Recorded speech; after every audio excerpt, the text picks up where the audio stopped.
Since 1990, immigrants to America from just 5 Asian countries play a big role in the growth of software developers, scientists, engineers, and physicians. What drove this large influx of foreign talent? What are the economic consequences for the United States, for the source countries, for the world? Stay tuned and find out.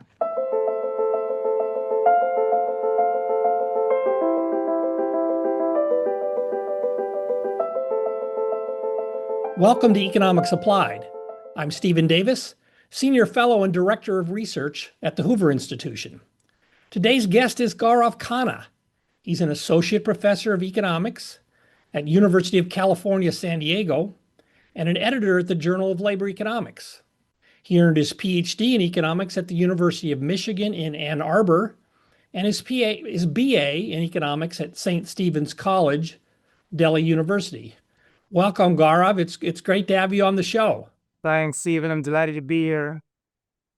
Well, we're glad to have you. And I was going to ask you to explain all those diagrams and equations on your whiteboard in the background. No, not no. That's actually not our goal today. So our goal is a little bit different. You've done extensive research on high-skilled immigration and its economic consequences. So I want to tap some of your expertise in that area. It's an important issue economics-wise, and of course, it's been a very contentious issue politically in the United States, and immigrations have been a contentious issue in many other parts of the world as well, going back quite some time. So to start, maybe you could just give us a sense for the scale of skilled immigration in the United States or to the United States in recent decades. And I just want to stress for the audience that this is going to be a show about skilled immigration to the United States and its consequences, not all immigration. Okay. So what's the size and scale of this and where does it show up? Yeah, to get a sense of the scale, I think it's useful to kind of reframe skilled immigration as really a crucial margin of adjustment for the U.S. economy. The U.S. economy is essentially relied on over the last 30 years, over the last 3 decades. If you look at the U.S. college-educated workforce overall, immigrants make up around 17% of college-educated adults today, right? Now, that alone is a sizable share. Yes. But what my paper emphasizes is how much of that growth is really concentrated amongst migrants from Asia in particular, and how central they've been in specific high-skill occupations. So, in the paper, I'm really focusing on 5 big Asian countries: India, China, South Korea, Japan, and the Philippines. And even just these 5 countries account for about 7.3% of all college-educated workers in the U.S. By 2019, right? And Okay. this number is up roughly from about 3.5% in 1990. So So it's doubled it's since doubled. Yeah, 1990. their presence more than doubled in these last 3 decades, right? Um, and where this really becomes striking is when you look at specific occupations, right? So if you look at, say, software developers and computer scientists, uh, between 1990 and 2019, this was one of the fastest growing occupations in the US. But migrants from these 5 countries alone account for close to 38% of that increase in computer science occupations. Okay. So I want to underscore, you're making a key distinction here between their contribution to the level. So you might say 7 or 8% of all college educated workers might seem like a must share. Right. But your point is that the growth in certain high skill, high tech sectors, which have been among the engines of overall American growth, and at least in the technology sphere and much of the productivity sphere, they account for a much bigger share of that growth margin. Exactly. That's exactly right. So when you look at the growth, like I said, think of it as, software developers or software related occupations. Between 1990 and 2019, we added about 2.5 to 3 million workers in these sectors, right? In the 1990s, this was the fastest growing set of occupations, and the Bureau of Labor Statistics expected to continue to be the fastest growing. And a lot of that growth was driven by immigrants, right? Okay. So about 38% of that growth was driven by immigrants from just these few countries, right? Mostly India and China, but particularly these countries, right? Okay. And relatedly, in science and engineering more broadly, again, there was a pretty big increase in total employment in these kinds of occupations, and about a quarter of that growth comes from migrants from these countries, right? Okay. Same in the healthcare sector, in medicine, for instance. The numbers are smaller in terms of growth, but the contribution of immigrants from these countries is pretty big. It's about 1 in 5 physicians that in the U.S. 1 in 5 additional physicians came from these countries, right? So Okay. And the takeaway it really is that the skilled immigration hasn't just grown alongside the U.S. economy, but it's played a disproportionate role in expanding kind of the fastest growing, most skill intensive parts of the labor market. okay, and just one other point, correct me if I'm wrong, but there is an interesting distinction between the doctors and physicians and the other categories you mentioned, which is the doctors and physicians that the immigrant doctors and physicians have disproportionately kind of gone to rural areas and maybe underserved areas. We wouldn't see them as much in major urban centers, where those other fields you've talked about, science, engineers, software developers, very much a phenomenon that's concentrated in a few major urban centers, often along the east or west coast. Have I got that right? That's absolutely right. And, Okay. and that's partly kind of a function of US immigration policy, in that the policy that, like, for physicians, essentially the policy incentivizes immigrant doctors to locate in what we call medically underserved areas or high priority shortage areas, right? Right. So rural communities that don't have, say, a cardiologist, you really need one.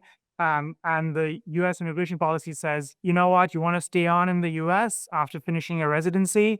Well, for you to stay on, you need to work in these rural areas. So you do see a high fraction of these immigrant doctors kind of locating in these rural areas, and they play a Right. pretty important role in healthcare in these rural communities. Just, I want to make a connection between what you just said and the previous episode of this podcast, which was on a topic that might seem entirely unrelated, but does have a relationship. So that's an episode with Rebecca Allensworth talking about occupational licensing. Mhm. And one of the prevailing patterns that come from occupational licensing is they deter entry and restrict supply. Okay. And that has certainly played out in with respect to physicians. Right. So the American Medical Association, through licensing boards and the association itself, has a lot of influence on how many new doctors get produced in the United States. It hasn't been very responsive to the demand for healthcare services. So rural areas in particular, poorer areas would often get underserved. The response to that, and it's partly an immigration policy response, has been to say, well, wait a minute. There's all these highly skilled doctors from places like the Philippines or South Right. Korea who Mm. would be happy for the opportunity to practice in the United States and would be willing to go to one of these underserved areas to do so. So there's actually a connection here between this very domestic occupational licensing policy Yeah. regime we have in the United States and one of the sources of demand for foreign talent into the United States. So we're compensating for one of our problem policy areas on one side, at least in my view, occupational licensing, with an adjustment on the immigration margin, at least with respect to physicians and That's absolutely right. And it's very important to know that context to understand the impact that foreign physicians would have on the labor market, right? Because if licensing is artificially restricted, it's capped locally, essentially there's a shortage, right. right? So it's not that foreign physicians would crowd out local physicians, right? There's a shortage. We really need foreign physicians, right? They're not out competing local physicians, because there's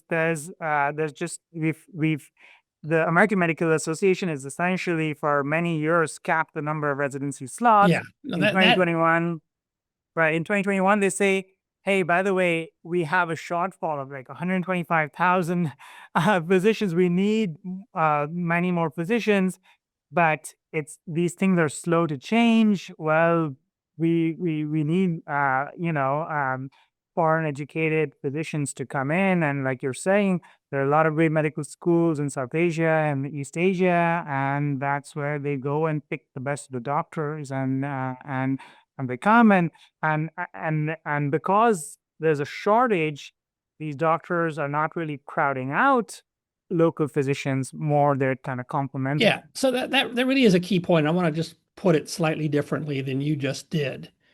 If we had a perfectly functioning competitive market for the entry of new physicians, then you would expect an influx of foreign talent, say for doctors, to discourage the the acquisition of the skills and the time that would be required for Americans, so-called Native American, Local. to become doctors. So there's a logic. I just want to make this clear. There is an economic logic that points to the potential for the influx of foreign doctors to crowd out American doctors. Absolutely.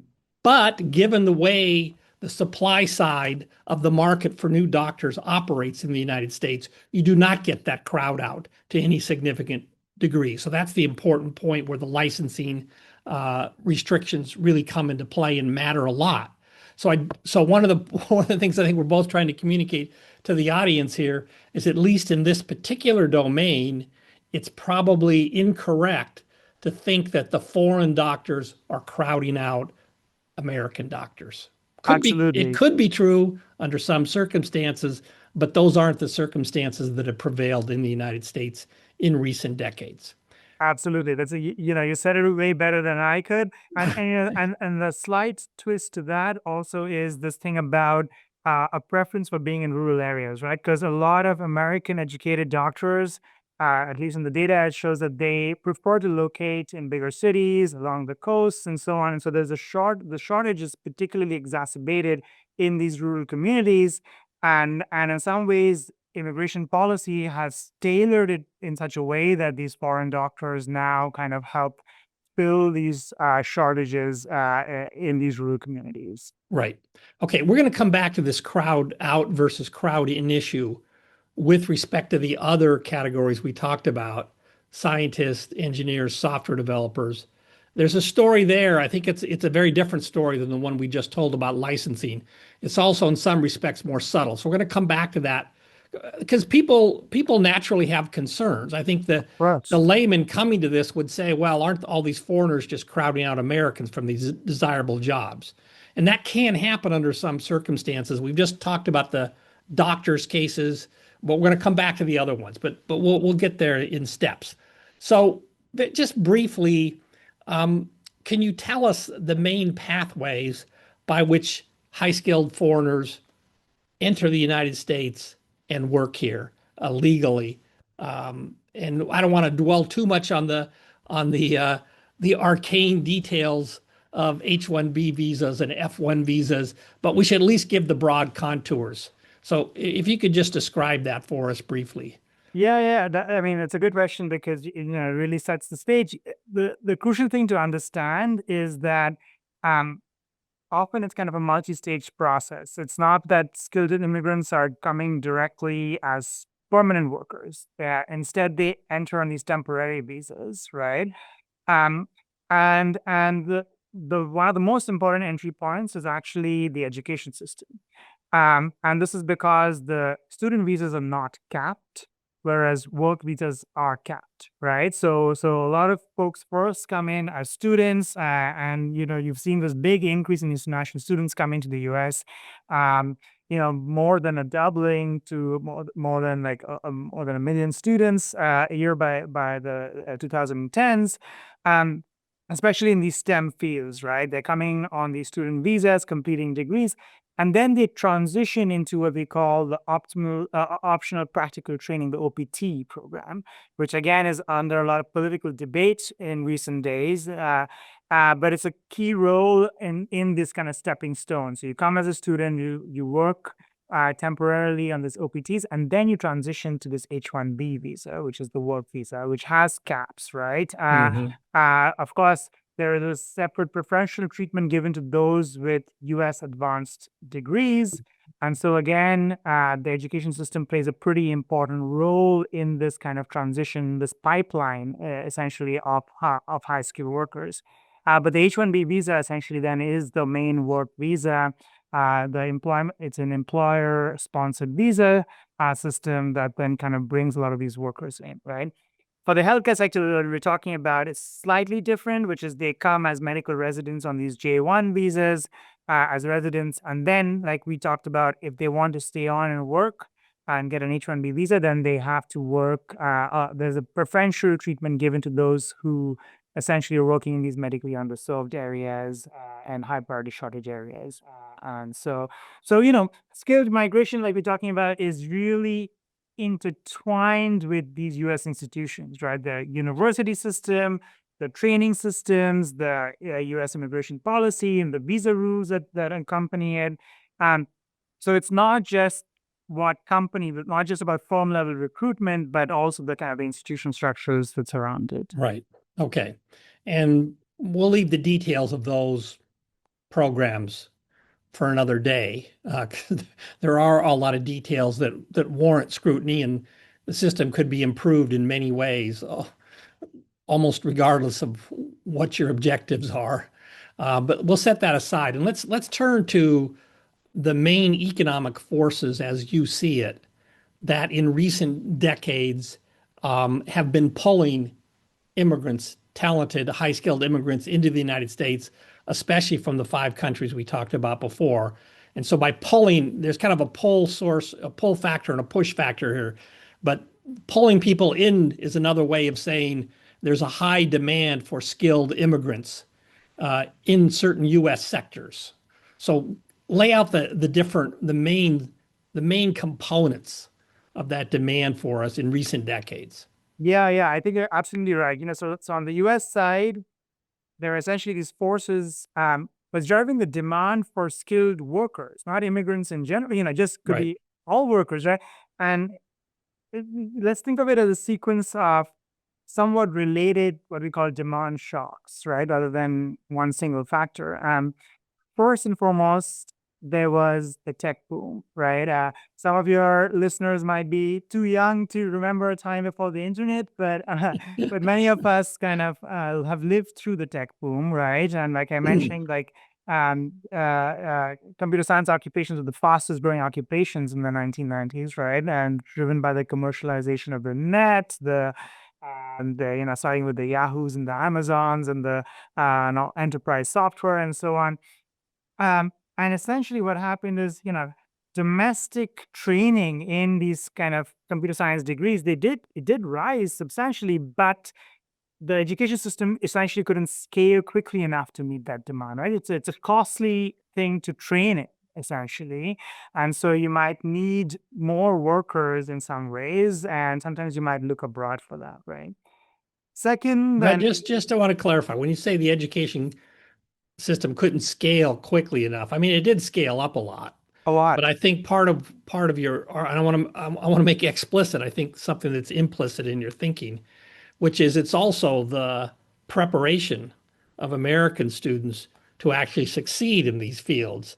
You have so many high school graduates each year from the United States, and again, I'm thinking back to the 1990s, and I remember this quite vividly because it affected my teaching. I'll say how in a second. We had this huge internet boom, and so there was a huge there in many commercial sectors.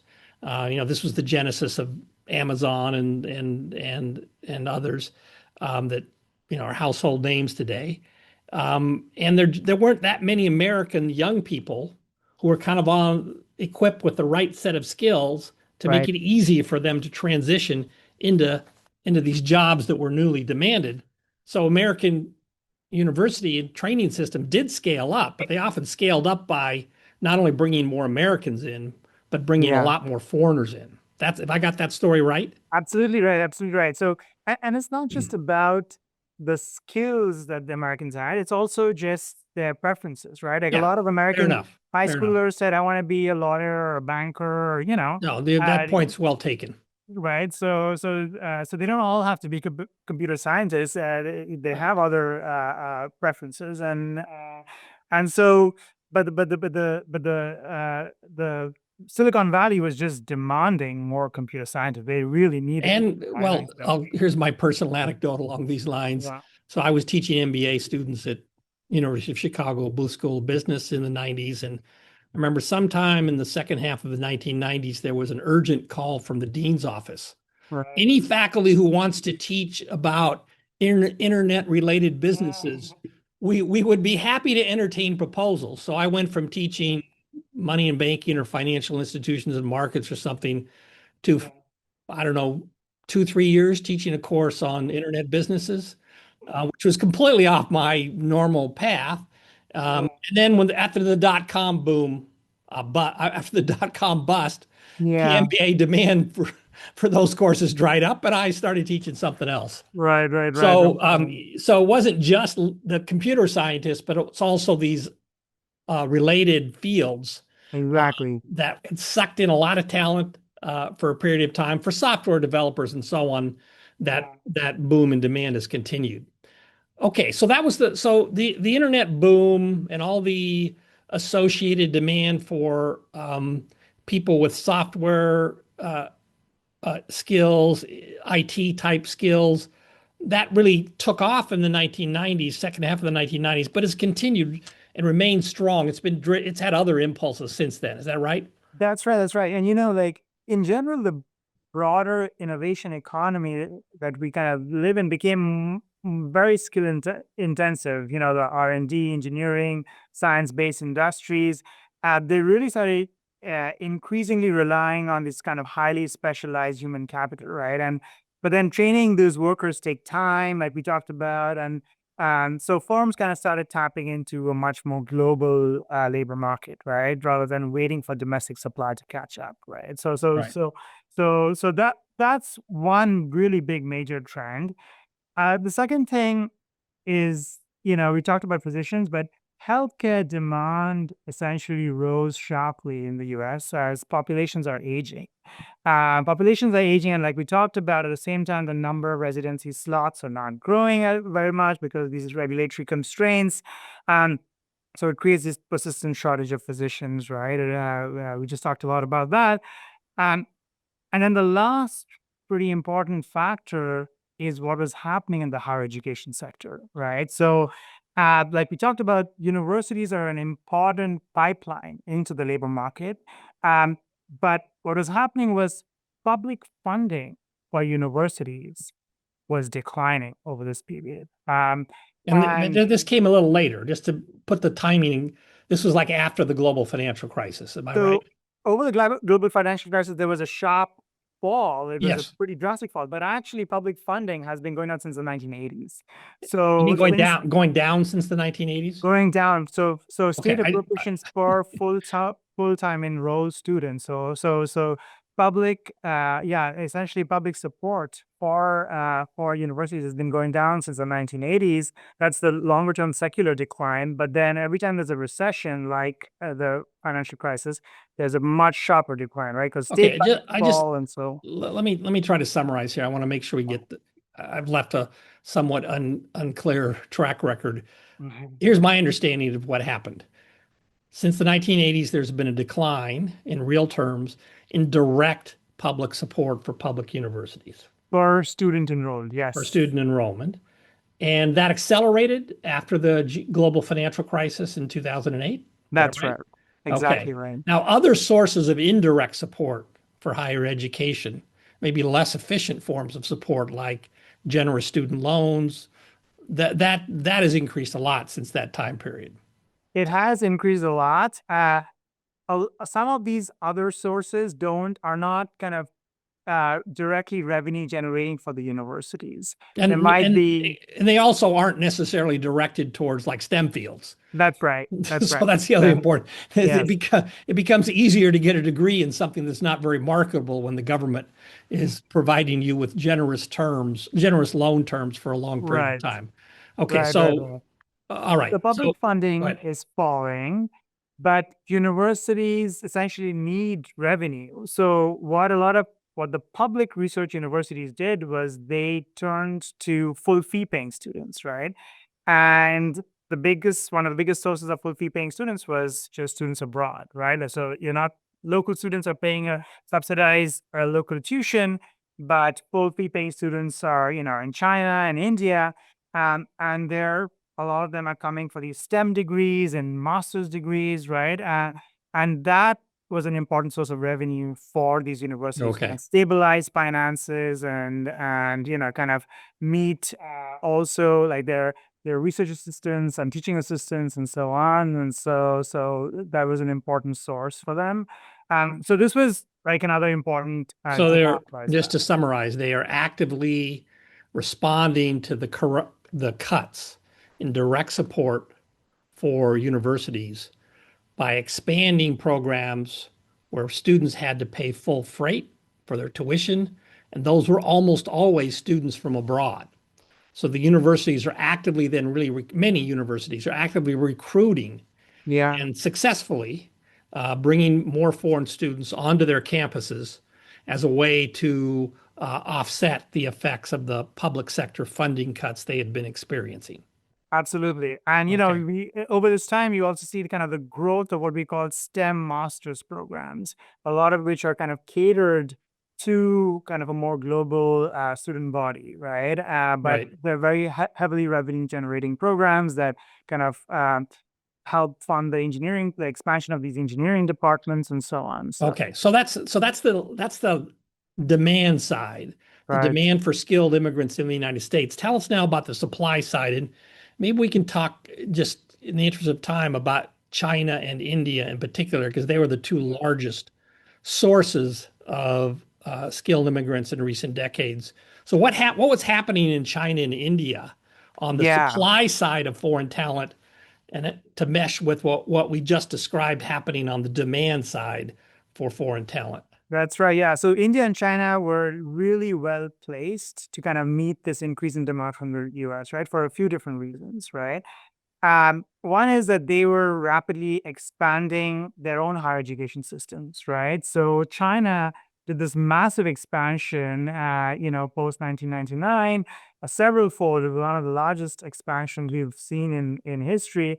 And so they're kind of graduating more undergraduates in the STEM fields in science and engineering.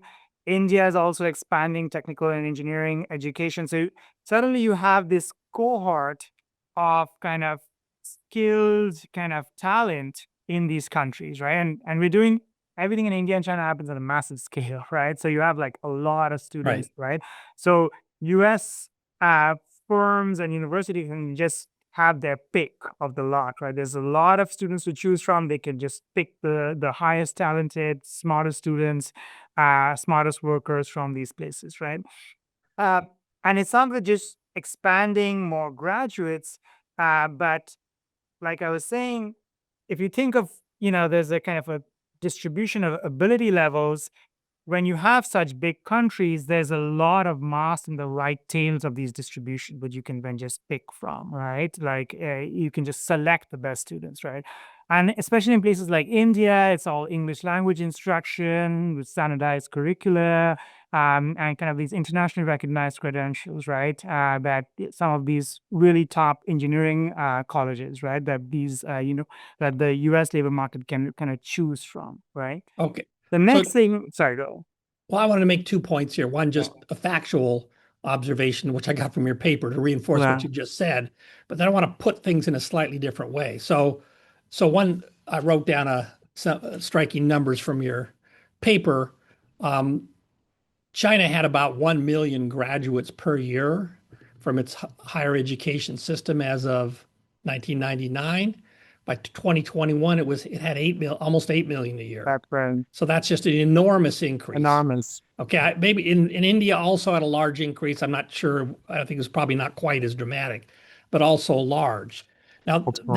that's just a factual observation. The economics of it is the following. You expressed this, but I wanted to say it in a different way. The United States is long had, at least in the post-World War II era, perhaps the world's premier at scale system for advanced education, training, so on. Okay. So that's one of our big advantages in narrow economic terms, one of our comparative advantages. If all of a sudden in the rest of the world, there's millions and millions of more students, or maybe hundreds of thousands of more in that very right tail you were just talking about, it makes a lot of sense for us to go say, let's go grab some of them. So, just strictly from a basic economic perspective, I'm not sure this was the intention of any master planner, but it worked out in a very effective way for the U.S. higher education system. But as we'll get into a bit in later in our conversation, it also had many positive spillovers for the United States economy beyond the higher education system, and also for the source countries, which might be a little less obvious. So that I just want to put those points on the ground so people have some kind of economic framework for thinking about not just what these demand and supply forces were, but why it actually made a lot of sense for the United States economically to try to take advantage of all of these newly educated, very smart people. There are always lots of smart people or potentially smart people around the world, Yeah. but now millions more of them were getting enough education that they could potentially benefit from the American higher education system.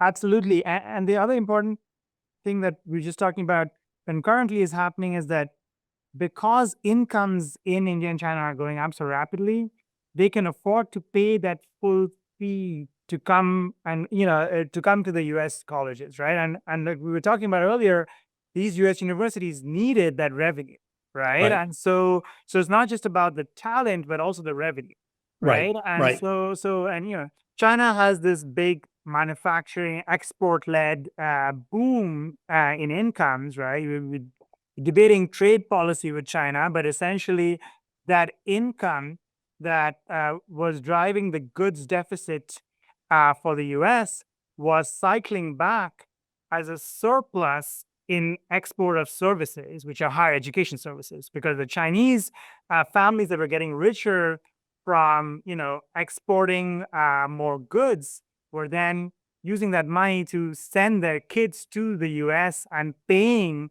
for higher education services, right? And so right, the income channel becomes really important, right? And of course, like as with all of these stories, micro networks also matter, right? Like again, with India, uh, you know, the one of the early waves of migration were these kind of during the hardware boom. But then it was that very diaspora that said, look, I know that folks from these engineering colleges are really smart. Let's hire them, right? Let's bring hmm them over and help drive the software boom, right? So the familiarity with the kind of the education system really played an important role there, right? So it really was a confluence of factors where the U.S. was having this increase in demand for these kinds of workers, and India and China were well placed to be really supplying these kinds of workers at the right. same time. And similar forces, similar stories, mechanisms played out in the other Asian countries that we talked about at smaller scale. That's right. So That's we'll leave right. it there for now, and because so we can move on, because I do want to get now to what the economic effects in the United States and in the source countries of this big migration of talent to the United States, and sometimes returning back to the source countries.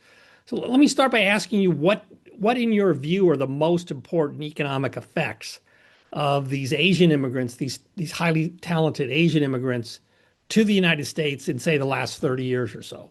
What would you list as your top Yeah. So, ones? I mean, at the most basic level, of course, it's that these skilled immigrants allowed the US to expand sectors like tech, engineering, healthcare, much more rapidly than would have been possible, right? And so, in many cases, you're filling bottlenecks or constrained growth to try drive more innovation in these sectors, right? I just want to make this very concrete. So we're talking here about the most successful companies in the world in recent decades, for the most part. That's right. Google, Microsoft, Nvidia, Amazon is actually a Amazon. heavy user of highly talented, educated folks, including foreigners. Very cool. Meta. So you talk about these sectors, but I just want to make it very Mm. concrete.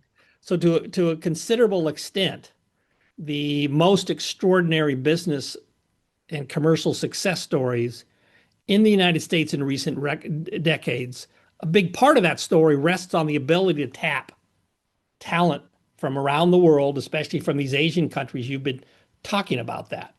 So That's right. if you think if you are an American economic nationalist and Yeah. you really want to promote world-beating American multinational enterprises, it's critical to understand that a huge part of that story has been this immigration episode that we are talking about.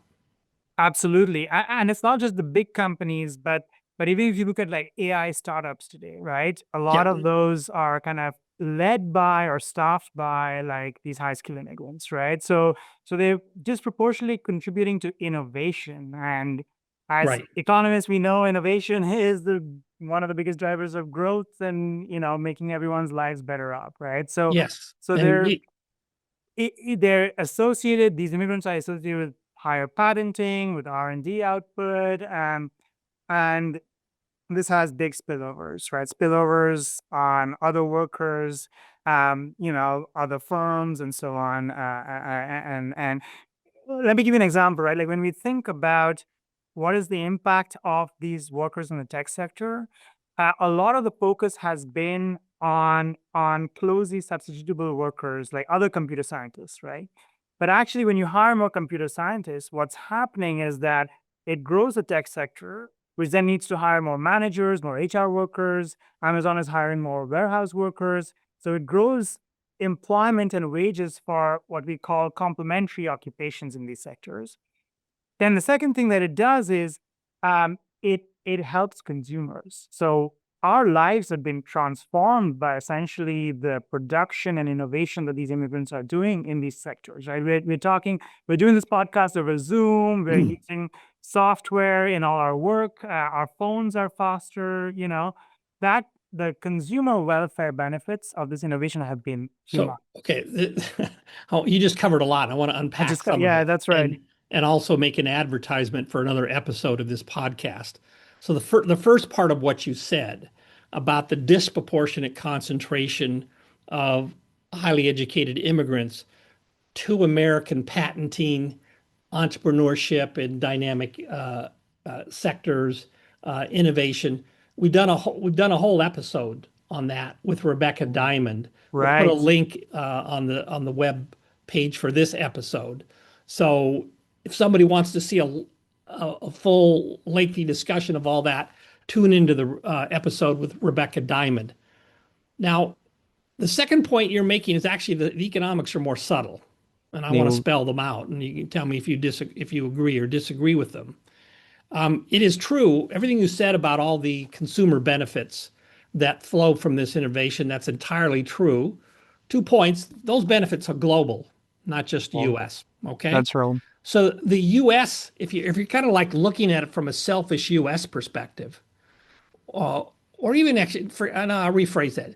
There's another, forget about the selfish US perspective. It's true from that perspective and globally. There's another element of the story that I think is subtle but really important, which is for many decades now, in most, not all scientific and commercial endeavors, the US economy has been the best place to innovate. Okay.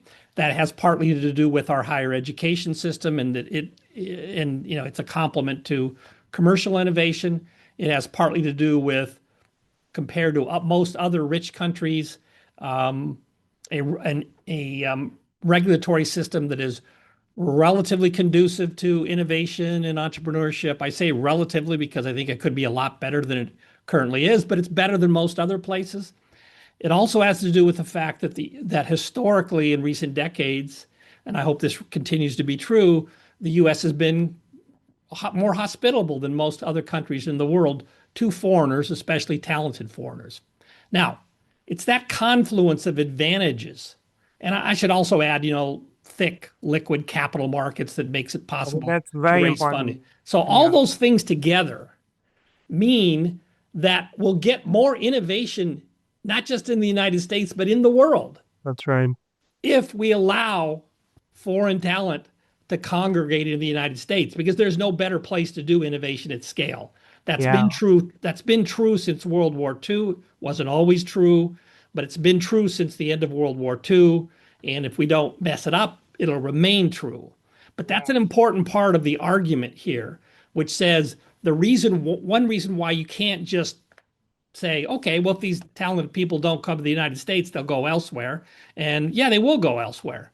But don't expect to get the same kind of innovation if they disperse around the world as we have enjoyed by concentrating them in the United States, including, I'm sitting here in my office in Stanford in Silicon Yeah. Valley. This is Yeah. like the leading Yeah. exemplar of that claim. There's something special about Silicon Valley. And, you move the same worker from Bangalore to Silicon Valley, and I think there you can see they're much more productive, and so there is something special about being in Silicon Valley. That's why these kind of agglomeration economies exist, really.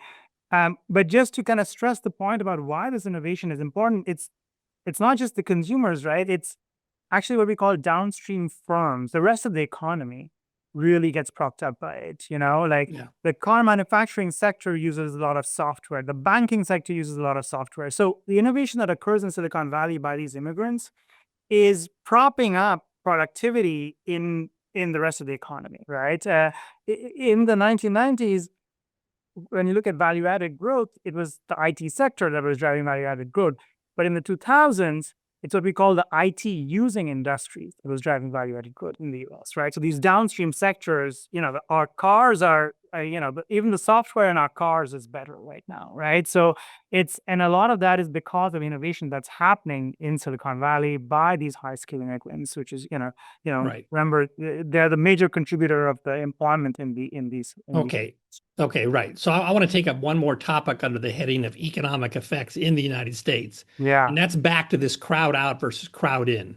So Yeah. let's set physicians and doctors aside. We've covered them. Oh, But what about the argument, which you hear sometimes from economists, that, if we just didn't let in so many talented foreigners, yeah. say in the STEM fields in particular, we'd have more opportunities for American people who are in STEM. That's not really, there'd be more entry of Americans into the STEM fields. That's really, Right. what's your view of that? Yeah, I think it's a fair point to make. And when you think of really close substitutes, so other kind of computer programmers or software developers, I think there is truth to that Mhm. in some level. But I think just focusing on those workers misses really the big picture in the sense, like, we were talking about when you hire more computer programmers, you need to have, for like every 10 new programmers you hire from India, you need more managers, more HR workers, more warehouse workers.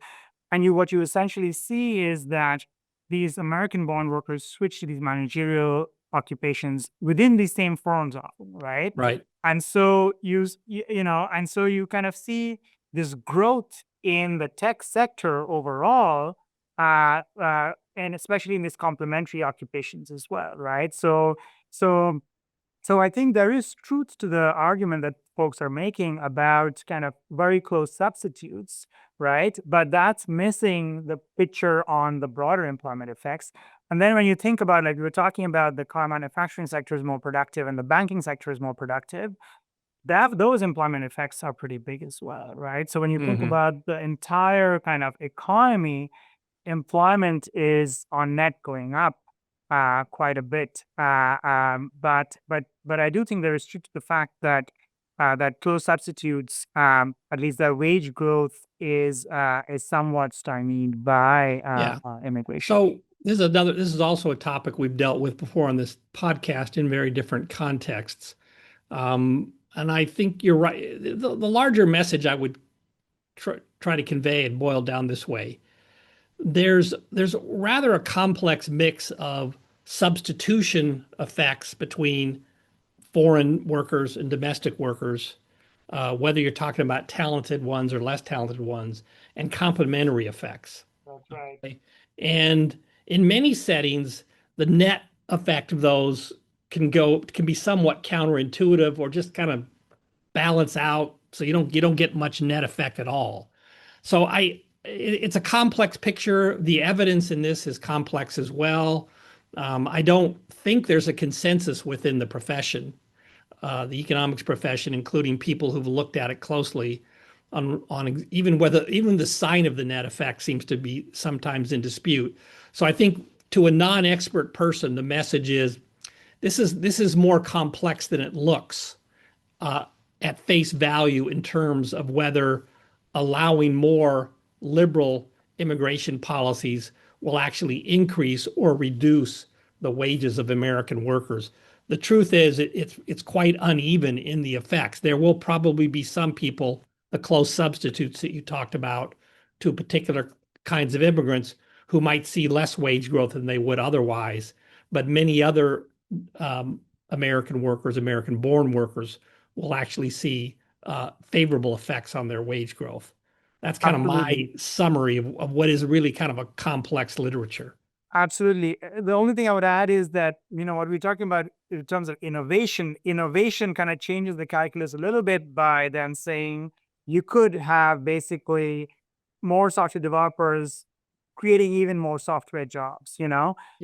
and that's kind of an important role that innovation can play. And it's somewhat unique when you think about the tech sector in terms of how innovative it really is, and so that's what that distinguishes Well, itself. that's a good point. So I think the way I would think about that is the broader spillover effects to society at large in the United States globally Yeah. from vibrant innovation sectors is really the first order thing we ought to think about for the welfare of Americans and people in the rest of the world, rather than these kind of hard to quantify, hard to assess. Does my relative wage go up or down? Those might Mm. be the main thing to think about in some sectors of the economy, but not when you're looking at the most innovative sectors in the economy. That's really missing the main point. Yes, I would phrase it slightly differently in that we've the the debate in the media and politically has focused too much, I think, on the wage effects on closed substitutes, but is missing the discussion of the innovation effects, Right. which I think have, from an economic point of view, have a much bigger impact. Yeah. Well, hopefully we made some headway on that in this podcast. Hopefully, So I want to turn briefly to economic effects in the source countries. right. And here it's perhaps worth stating what to many seems obvious, that this is some kind of brain drain for the source countries in which they are just net losers, and that's the end of the story. Is that how you see it? Yeah, so I mean, that's again a reasonable place to start, but actually, it seems like the evidence shows something else. We're worried about this brain drain, but the evidence seems to suggest actually what you see in a lot of these cases is this kind of brain gain, right? Um, and what's essentially happening is that in many of these source countries, you see students and workers acquiring these skills that are valued abroad in the US, right? So they're getting computer science degrees in India, or they're getting nursing degrees in the Philippines with the prospect of migrating, right? But now, Right. of course, not a lot of them can migrate. And so, of the 10 new folks getting computer science degrees, say only one of them wins the H-1B lottery, but then you have these 9 other computer scientists in India. And then that's what kind of then drives the Indian tech boom, right? So you kind of have this brain gain that then creates a skilled workforce in these source countries, right? And particularly what's happening is that in these expected returns to investing in these skills is going up because of the prospect of migrating to the US. People are acquiring these skills, and so it's kind of growing these sectors, like the nursing sector in the Philippines or the tech sector in India, right? Um, Right. and then related to that, So it's just just sorry, go ahead. just to be clear on Yeah. this one, so the prospect of getting a job in the United States, or even going to school in the United States and then going back Ah, home. It's not just getting a job in the United States. that's right. The prospect of acquiring an education, a higher education in the United States, or getting a job in the United States incentivizes people to invest in their human capital, their talents of the sort that are particularly useful in the United States. And so, at worst, the brain drain effect is mitigated, partially offset by that. Yeah. But in fact, you're saying sometimes in practice, or often in practice, you actually get more net supply, even after you subtract off the set of people who went to the United States. Have I got that right? Yeah, yeah, and that's a really crucial point. So the question is, why would one get more net supply? And you really need to think of it as it's like buying lottery tickets, right? Like, hundreds of people buy a lottery ticket, but only one person wins the lottery. And so you have all these other folks. But And this, why are so many people buying the lottery tickets is because the returns, if you win that lottery, are huge. The well, same way and that and the return from getting a job in Silicon Valley is huge, right? Like right. you're going to get a lifetime of much higher. But it's even better than a lottery in one sense. This is a positive NPV